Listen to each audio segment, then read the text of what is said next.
Egyptian victory in October 1973, which happened exactly where I personally witnessed the surrender of the Egyptian Third Army to the Israelis in the end of the war. What I was saying earlier, you can have a military defeat which has political consequences. And that was a day when the Israelis closed their front lines. I only got in there because they were very clever in those days. They gave you an escort officer. My escort officer, dressed in proper Israeli army captain's uniform, was Topol, the fiddler on the roof garden. Because it is legend, even in this, especially in Israel, so all doors opened and roadblocks came in. No, I don't see it as that. Yes? This is perhaps a slightly less important question. It's just, you've worked with two very different medias in order to portray your own personal experiences. So you've worked in writing and you've worked in television.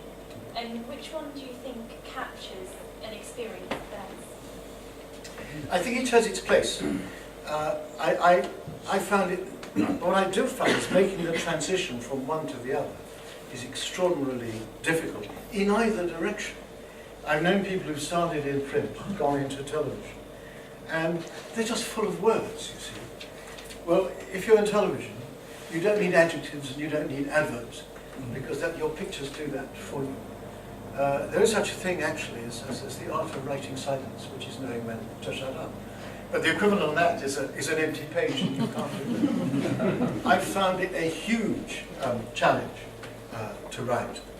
But I've also found that writing my dodgy poems, I can say more in 8 lines than I can in 2,000 words. I was originally going to have 2 about the death of Osama bin Laden in here. And, what do you think about targeted assassination? I mean, it's obviously against all international law. On the other hand, those who survived, those who died in 9/11 didn't have many rights either. One of them in there, the one I did take one out though, because I thought if I didn't, some mad mother with a beard would chop me head. It goes like this: Osama bin Laden, OBL, the hammer of the infidel, can do no longer as he wishes, keeping the company of fishes. You can, I mean, it's a wonderful form of expressing emotion. But I've only come to it very late in life, and I'm having great fun. Yes, sir. Probably isn't quite as very deep for me. I'm just intrigued. How did you get from being a soldier to being a war reporter? Well, in those days, when you were 18, you didn't have a lot of choice about whether you were going to be a soldier, because you did 2 gap years, which were called national service, and everybody did it. We had a huge army.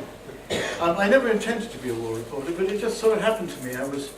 I started doing horse shows in East Anglia in 1962, and graduated to do. I did small bank robberies near Alexandra Palace for a while the established reporters did big bank robberies. And then one day there was a tribal massacre in northern Nigeria. Not so dissimilar to what's happening these days, and it was the trigger for the Biafran War. So I was the guy nearest to Heathrow, so I went to do one side, and Freddie Forsyth, the novelist, went to do another. And he was a very brave man. If you think the BBC is a bit lily-livered now, go back to 1967. Freddie was with the Biafrans. He's a brave guy. And the then British High Commissioner in Lagos required that he be sent home because the Foreign Office didn't want the Biafran side reported from. And he resigned, and in 6 weeks he got the day of the jackal from what French and Belgian mercenaries in eastern Nigeria told him. If you read The Dogs of War, the very first chapter is straight reportage of the end of Biafra. But no, it happened entirely by accident. I fell into politics by accident. Everything's an accident. Yes. You didn't continue in politics. You didn't try again. Go again. Well, no, actually, I did try again. But what happened was, I thought I was going to lose. Everybody told me I was going to lose. All the journalists I respected, they knew politics. I didn't. They said I didn't have a chance. A guy called Jonathan Friedland of The Guardian, posh left-wing columnist, comes up to Tatton and looks at my campaign and says it has all the professionalism of a Blue Peter appeal. But then I thought, the only way I had to persuade 12,000 Tories to come over. Neil was sitting on a 22,000 vote majority. And I thought I can only do this if I'm asking them maybe for a one-night stand rather than a lifetime together. So I promised that if elected, I would serve them for 1 term and 1 term only. And because politicians keep their promises, I did, didn't I? But I did actually challenge Eric Pickles in Brentwood, Nonda, in 2001. And my campaign was gathering momentum, not quite enough. He got 16,000 votes and I got 13,500. You won't bother about the issue now. It had to do with the Pentecostal church. Labour and Lib Dems far behind. And then I was persuaded by the editor of the Eastern Daily Press, for whom my father used to write for 50 years, to stand as an independent candidate in the Euro elections in 2004. But I think I'd spent £440 and 40 pence of my own money. Didn't have a proper campaign, just a website and everything. I still got 93,000 votes. If I got just 3% more, the scary thing is I would have been elected. But not enough people knew I was standing. And a lady wrote to me from Hertfordshire afterwards, part of the catchment area, saying she didn't know I was a candidate until she saw my name on the ballot paper, and then assuming I was an imposter, she voted for somebody else. There's the story of my life. Yes. I work for one of the London reporting agencies, and we've had 22 reporters killed in 28 years.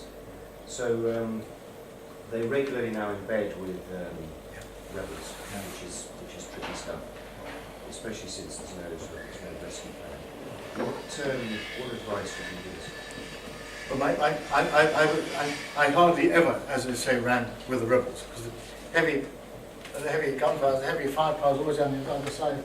I was once in Bangladesh when the Pakistani army was just about finished in what came to be Bangladesh. And the other I did in Salvador, but I was a lot of the reporters who ran with the rebels were killed. I think if you're going to report modern war, my advice is don't. It's just too dangerous. I've got in this book, I've got an account of a marvellous young man I used to work with. He was a Croat, and he did some fantastic work for us in the Croatian War. And I don't know what we paid him, but I paid him, unfortunately, in too much praise. And he took crazy risks, and he got blown away by a Serb anti-aircraft gun in central Bosnia on All Saints' Day, 1990. And then the most difficult day I ever had was meeting his parents. And I had to give a speech to 2,000 people at his funeral. And a lot of the people I know, people I really value. In this book there's an account of a man called Kurt Schulk. He was a very intense American. He was in his 40s. He had worked for an American congressman, then he was a high achiever. He'd run a mass transit system in New York, and then he became the Reuters correspondent in Sarajevo. And he in a sense led the charge. He was our conscience in residence, and we were always inquiring why the UN wasn't living up to its mandate. And like so many people, he died an unlikely death in another war. He was wiped out in a tin pot ambush in Sierra Leone in May 2000. And if you ever go to Sarajevo, which I do recommend, it's a wonderful place, the road outside the airport is now called Kirchhoff Road, Ulica Kirchhoff. It's not the way in which you want to be remembered, but there are lots and lots of people like this. And in my book of Dodgy Poems, I've got one about Tim Hetherington, a delightful young man who comes to the north of England. He did the best war movie I've ever seen. It was called Restrepo. He spent 6 months with a company of American infantry right up against the border between Pakistan and northeast Afghanistan. And they got to trust him. It's not pro-war or anti-war, it's just about war, and it has the most gripping climax. And I got to introduce the premiere of it in the West End 16 months ago. And we had a very good audience, and he fielded questions. He was killed last May in Libya. Just wiped out. He didn't have anybody with him. He got wounded by mortar fire. He didn't have anybody with him who knew anything about battlefield first aid. So there are a lot of people like that, and they're very brave. And I pay tribute to Tim in the book of Dodgy Poems. But it is becoming almost impossible to report wars. And I think, as a result, we know less and less about them. And the agenda has changed, so that as I was saying, there's far too much about celebrity and not enough about the real world. Yes? If your 4 conditions are met, to what extent do you think the death of experience.